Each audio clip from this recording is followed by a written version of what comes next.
Hello, good morning সকলকে। তো দেখতে পাচ্ছ যে বাইরে কেমন ঝড় বৃষ্টি হচ্ছে সকালবেলায়, এই জন্য চলে গিয়েছিলাম ছাদে যে দেখি গাছগুলোর কি অবস্থা। কাল রাত থেকে এরকম ঝড় বৃষ্টি হচ্ছে প্রচণ্ড।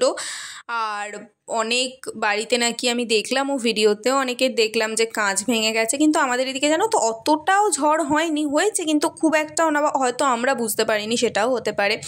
আমাদের ছাদে যে চিলেকোঠার ঘরটা আছে সেইখানে বাবা যে সমস্ত গাছগুলোকে বাঁচানো খুব দরকার সেই সমস্ত গাছগুলোকে রেখে দিয়েছিল। সব গাছ তো ধরাতে পারেনি, কিছু গাছ এই জন্য এখানে রেখে দিয়েছিল, আর বাকি প্রায় অনেকগুলো গাছই কিন্তু উল্টে পড়ে গেছে। এই দেখো এখানে যেরকম এই জবা ফুলের গাছটা উল্টে গেছে, ওদিকে একটা বোগেনভিলিয়ার গাছ উল্টে গেছে, এরকম প্রচুর গাছ ঝড়ে উল্টে পড়ে গেছে। আর পাঁচিলের ওপর আমাদের যে সমস্ত গাছগুলো থাকে সেগুলো আগে ভাগেই নামিয়ে নেওয়া হয়েছিল, কারণ ঝড়ের সময় যে কোনো মুহূর্তে নালে বিপদ হতে পারে।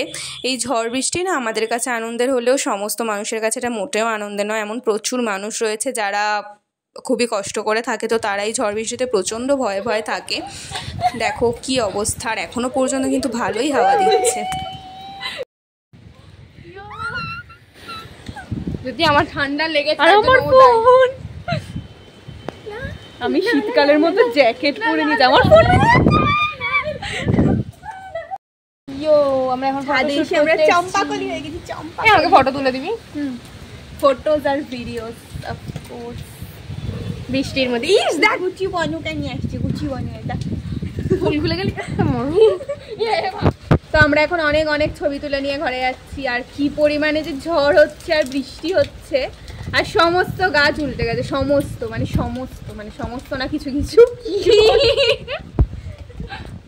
তাড়াতাড়ি তাড়াতাড়ি, মাথায় ব্যথা করতে দাও, আমাকে ভিজতে হবে। টাটা।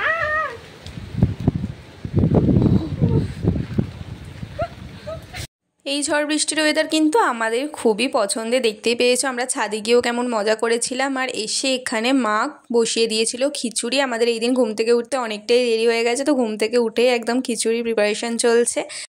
লাঞ্চে বেশ ভালো মতন জমিয়েই খেয়েছিলাম খিচুড়ি আর ডিম ভাজা।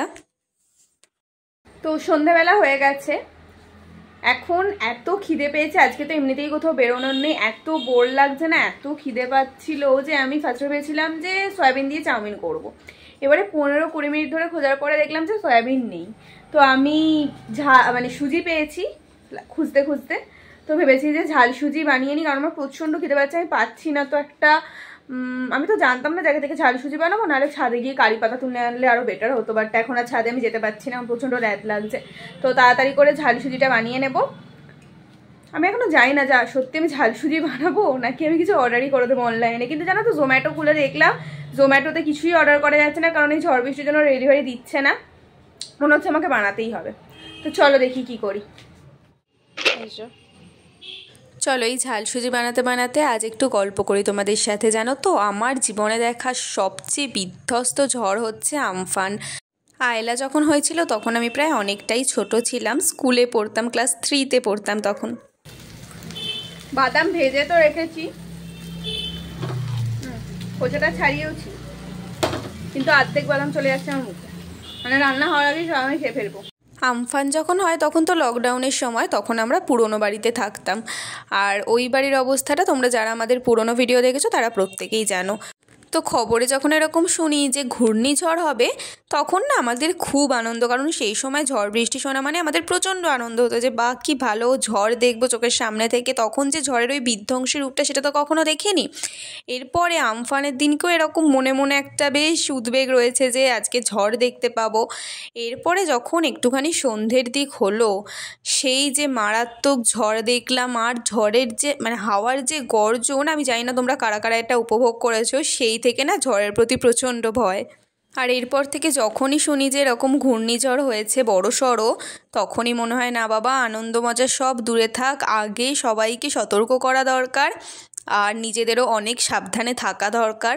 কারণ ওই যে ঝড়টা দেখেছিলাম, বিশ্বাস করো সেটা ভুলতে পারি না, যা বিধ্বংসী চেহারা, আর কত যে মানুষের ক্ষতি হয়েছে, গাছপালা পড়ে বাড়ি ভেঙে, সে এক দৃশ্য।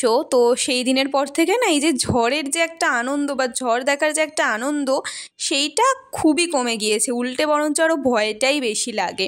তো তোমরাও জানিও তো আমফানে তোমাদের কেমন অবস্থা হয়েছিল।